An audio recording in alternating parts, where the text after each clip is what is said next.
참으로 복 있는 사람인지를 보게 될 것입니다. 이제 시편 1편 첫 구절로 한번 돌아가 보겠습니다. 복이 있는 사람은, 시편 1편에 복이 있는 사람을 설명하면서 무엇을 얻었는지부터 말씀하지 않습니다. 먼저 그 사람이 어떤 길 위에 서 있는지를 보여줍니다. 1절 볼까요? 1절 말씀 보십시오. 복이 있는 사람은 악인의 꾀를 따르지 아니하며 죄인들의 길에 서지 아니하며 오만한 자들의 자리에 앉지 아니하고.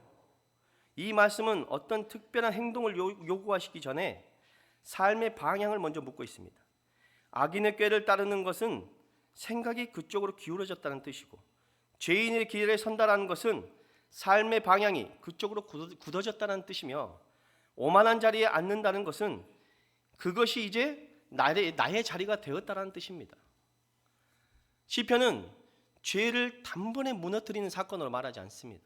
아주 조용히 서서히, 그리고 어디서부터 시작하냐? 이 생각에서부터 시작됩니다.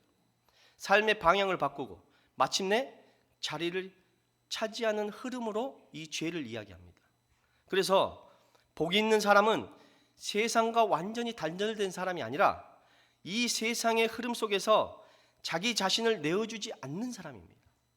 그리고 시편은 곧바로 그 사람의 중심을 보여줍니다. 2절 한번 보십시오. 오직 여호와의 율법을 즐거워하며 그 율법을 주야로 묵상하는도다. 여기서 율법은 단순한 규칙이나 명령이 아닙니다. 하나님의 뜻이고 하나님의 마음이며 하나님께서 어떤 분이신지를 드러내는 말씀입니다. 복 있는 사람은 말씀을 억지로 붙들고 버티는 사람이 아니라 말씀 안에서 하나님을 알고자 하는 사람이 복이 있는 사람입니다. 그리고 말씀 안에 있어야 하나님께로 받은 복을 알 수 있고 삶을 살아가며 내게 주신 복과 은혜를 보기도 하고 발견하기도 합니다. 말씀이 없으면 이 같은 공간에 있어도 같은 일을 해도 복과 은혜를 발견하지도 못하고 알지도 못합니다. 제가 한번 이거를 깨달은 적이 있었는데 언제냐? 제가 첫 사역지인 건강교회에서 사역할 때, 그때는 전도사였습니다. 부산 풍성한 교회에서 두 날개 컨퍼런스를 한다고 담임 목사님과 이제 집사님들, 권사님들 모시고 담임 목사님 차랑 권사님 차 딱 두 대로 갔습니다. 담임 목사님은 이제 담임 목사님 차를 운전하시고 저는 권사님 차를 운전했습니다. 제 옆에는 이제 네 분의 권사님이 앉아 계셨고 이제 저를 포함해서 5명이죠. 한참 고속도로를 달려가는데 옆에 있던 권사님이 이렇게 옆에 이렇게 쭉 펼쳐져 있는 산을 보시더니만 저 머우대 좀 봐. 머우대가 그 말이 끝나기 무섭게 뒤에 있던 권사님이 어머 저 고사리 좀 봐. 전도사님 빨리 차 세우고 좀 뜯어갔으면 좋겠다고. 내가 머우대는 뭔지 몰라가지고 아무리 봐도 안 보이더라고. 근데 고사리는 제가 알거든요. 근데 제가 눈이 정말로 좋습니다. 산을 보는데 고사리가 안 보여요.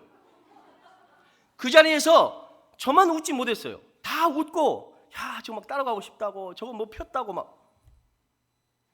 제가 이것을 보면서 한번 바꿔봤어요. 만약에 머우대가 복이고 고사리가 은혜로 한번 바꿔봅시다. 같은 차에서 타고 있는데 어머 전도사님 제가 이런 복을 받았어요. 어머 전도사님 제가 이런 은혜를 받았어요. 얘기를 하는데 나는 그 복이 복으로 보이지 않고 그 은혜가 은혜로 보이지 않는다. 왜 그럴까요? 뭐가 내게 없었을까요? 그것은 다른 것이 아닙니다. 말씀이 없으면 같은 공간에 있어도 같은 일을 해도 복과 은혜를 발견하지 못하는 것입니다. 이 말씀이 뭡니까? 말씀이 육신이 되어 뭐가 되셨습니까? 뭐가 되셨어요? 예수 그리스도가 되셨잖아요. 그 예수님이 안 계시면 아무리 어떤 상황이 와도 이것이 내게 고난과 역경으로밖에 느껴지지 않지 복으로 여기지 않는다는 것입니다. 우리가 더 말씀으로 들어가 보면 3절 말씀을 보면 더 말씀을 갈망하실 것입니다. 3절에 보면 그는 시냇가에 심은 나무가 철을 따라 열매를 맺으며 그 잎사귀가 마르지 아니한 같으니 그가 하는 모든 일이 다 형통하리로다. 이 비유에서 중요한 것은 열매의 크기가 아닙니다. 환경의 유리함도 아닙니다. 이 나무의 핵심은 어디에 심겨 있느냐입니다. 복이 있는 사람은 스스로 잘 가꾸는 사람이 아니라 말씀이라는 공구번에 가까이 심겨 있는 사람입니다. 사랑하는 성도 여러분, 여기까지 읽고 나면 시편 1편은 분명 아름답기는 하지만 동시에 우리 마음이 불편하게 만듭니다. 악인의 꾀를 따르지 않는 사람, 말씀을 항상 즐거워 묵상하는 사람, 모든 일에 다 형통한 사람, 이 기준 앞에서 우리는 자연스럽게 멈추게 됩니다. 이 말씀이 말하는 사람이 과연 나인가? 시편 1편은 우리를 위로하기보다는 이 지점에서 우리를 깨닫게 합니다. 이 시편은 너도 이렇게 살아라고 가볍게 말하고 있는 말씀이 아니라는 것을 말입니다. 오히려 이 말씀은 하나님의 백성이 어떤 길 위에 서야 하는지 분명하게 보여주시며 동시에 그 길을 온전히 걸어갈 수 없는 우리 자신의 모습을 드러내는 말씀입니다. 그래서 시편 1편은 우리에게 질문을 남긴 채 다음으로 넘어갑니다. 그렇다면 복이 있는 사람은 도대체 누구인가? 바로 그 질문 앞에 예수님께서 산을 오르십니다. 그리고 입을 여시며 다시 복을 선언하십니다. 우리 한번 마태복음 5장으로 한번 넘어가 볼까요? 마태복음 5장입니다.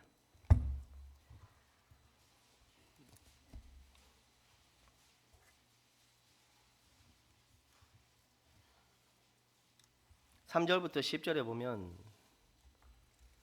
이렇게 고백되어 있습니다. 심령이 가난한 자는 복이 있나니, 애통하는 자는 복이 있나니, 온유한 자는 복이 있나니, 의에 줄이고 목마른 자는 복이 있나니, 긍휼히 여기는 자는 복이 있나니, 마음이 청결한 자는 복이 있나니, 화평하게 하는 자는 복이 있나니, 의를 위하여 박해받는 자는 복이 있나니. 예수님의 이 말씀은 시편 1편을 부정하는 말씀이 아닙니다. 기준을 낮추신 것도 아닙니다. 오히려 예수님은 시편 1편이 제시했던 그 기준을 전혀 다른 자리에서 다시 보여주십니다.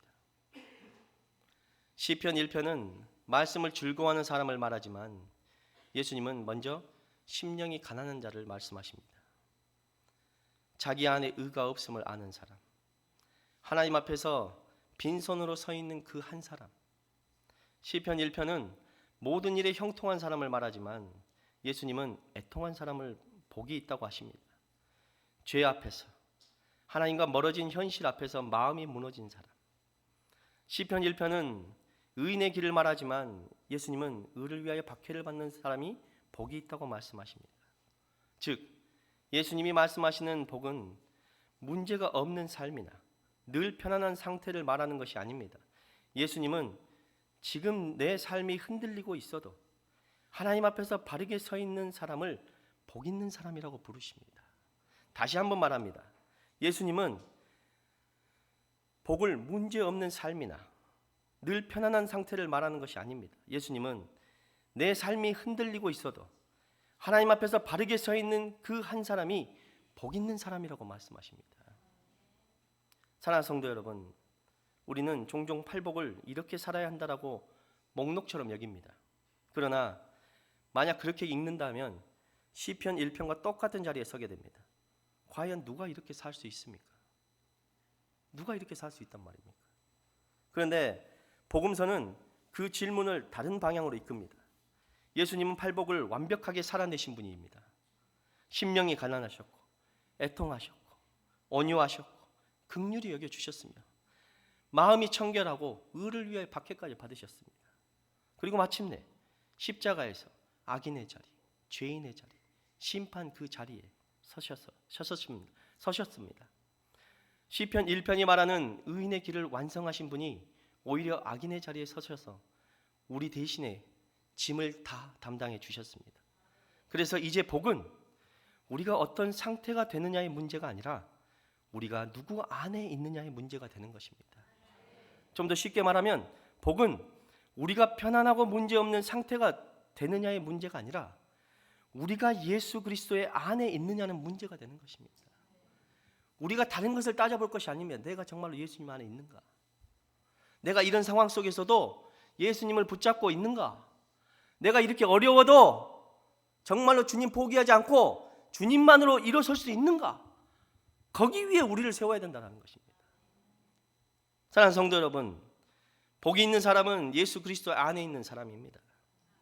시편 1편과 8복이 함께 우리를 데려가는 결론은 분명합니다. 복이 있는 사람은 완벽한 사람이 아니라 예수 그리스도 안에 있는 사람입니다.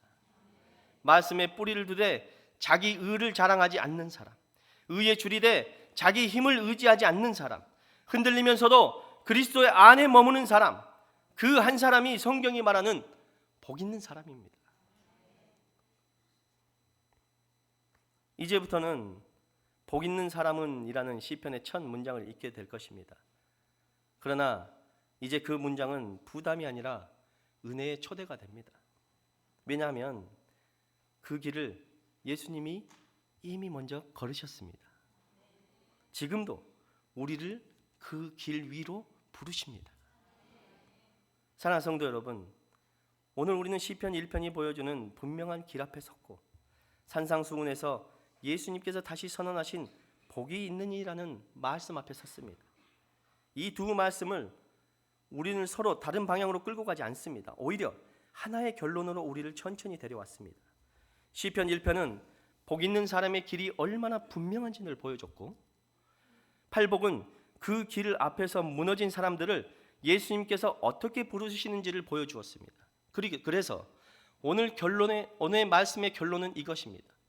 복이 있는 사람은 흔들리지 않는 사람이 아니라 흔들리면서도 하나님을 떠나지 않는 사람입니다. 복이 있는 사람은 완벽한 기준에 도달하는 사람이 아니라 그 기준 앞에서 자기 자신을 내려놓고 예수님께로 나아가는 사람입니다. 우리가 어떻게 그걸 다 행할 수 있겠습니까? 그러나 주께서 가셨기에 그분을 닮아가며 따라가는 것입니다. 그 상황 가운데서 넘어질 수도 있습니다. 연약하니까. 그러나 주님이 책망하지 않으십니다. 왜? 우리가 어디서 넘어졌냐? 주님을 바라보며 가다 넘어질 수도 있는 것입니다. 실족할 수도 있어요. 괜찮습니다. 그러나 포기는 하지 마시길 바랍니다. 포기는.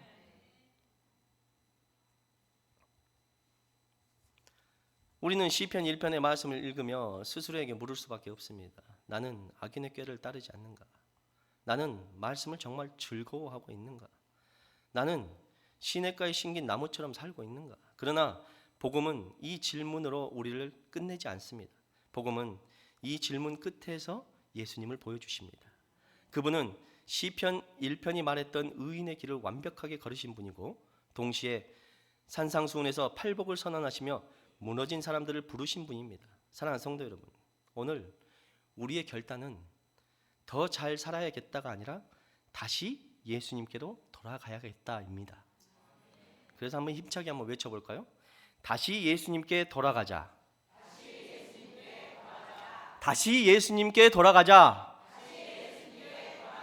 다시 예수님께 돌아가자. 아멘입니까? 말씀에 뿌리 내리는 삶을 살되 자기 의에 서지 않고 의를 갈망하되 자기 힘을 의지하지 않고 흔들릴 때마다 다시 예수님 안에 머무는 것, 그 길이 성경이 말하는 복 있는 사람입니다. 오늘 이 예배를 마치고 각자의 삶의 자리로 돌아갈 때 우리는 완벽해서가 아니라 예수님 안에 있기 때문에 이미 복 받은 사람으로 살고 있음을 감사하시길 바랍니다. 그리고 예수 그리스도로서 승리하시길 바랍니다. 그래서 돌아와서 성도들과 주식이 올랐네, 땅이 올랐네, 내렸네 그런 말 하지 말고 하나님께서 나에게 이런 일을 하셨다라고 복을 얘기하고 은혜를 나누는 우리는 문흥제일교회 성도들 되기를 간절히 소망합니다. 기도합시다. 사랑하는 하나님 감사합니다. 오늘 말씀 앞에 서며 우리 자신을 돌아보게 하시니 감사합니다. 시편 말씀을 통해 복 있는 사람의 길이 얼마나 분명한지 보았고, 그 말씀을 통해 그 길 앞에서 우리가 얼마나 연약한 존재인지도 깨달았습니다. 주님, 우리는 종종 말씀을 붙들고 사는 사람인 것처럼 보이려 했지만 사실은 말씀 앞에서 자주 흔들리고 쉽게 타협하며 자기 의에 기대어 살아왔음을 고백합니다. 그럼에도 불구하고 예수님께서 복이 있나니라고 말씀하시며 우리 같은 사람을 외면하지 않으시고 흔들리는 상황 속에도 우리의 이 자리에 있게 하시니 감사합니다.